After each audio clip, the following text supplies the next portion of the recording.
Let's try to see some of the additional details about relational model constraint. So in this previous session, we have seen different types of constraints. Related to that, let's try to see some more things which will be helpful for our relational databases. The first thing is primary keys. If relation schema has more than one key, then each key is called as a candidate key. And one of the candidate key is designated as a primary key and other is called as secondary keys. So that is something which is in a table. If you say there are more than one key, then one is these keys are called as candidate key, one is called as primary key and others are called secondary keys. What are the rules for the primary key? Said that there should be no null values or no missing values. It is immutable, which means once created, it cannot be changed. And if the primary key consists of multiple attributes, none of these values can be updated. So that is something which is important to understand about the primary keys. And when it comes to semantic constraint, so semantic constraints ensures that the data entered into a row reflects on a allowable value for that row. Now, an example as well, we can say quantity column of the items table allows only numbers. So in semantic constraint cannot be directly expressed in the schemas of a data model.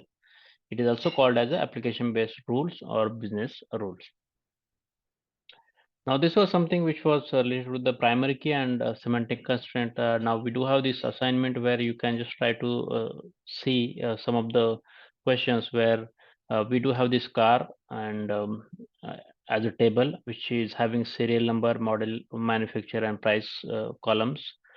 We do have sale as another table, which is having salesperson ID column, serial number, date, and sales price, and salesperson is a table, salesperson ID is name and phone. Now we do have some questions. What is the primary key of a relation car? What is the foreign key of relationship set? And how many constraint types are in a relation set? So now we can just think on this. What is the primary key? What is the foreign key? And how many constraints are there?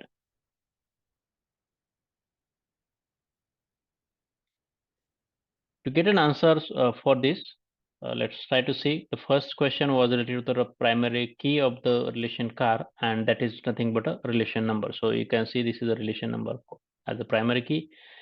In the second question, foreign key. So this serial number is a foreign key because this serial number is the primary key here, and in this cell is serial number. So this become a foreign key for this table, cell table. And for the third question, two constants are there, primary key and foreign key. So now if you can see salesperson ID or serial number, this is the primary key and serial number is a foreign key. So these are the two constants. So this is just for your understanding. Just thought is to check with you whatever we have covered till now. That's what these questions validate. I hope you like this session and I will see you in next lecture.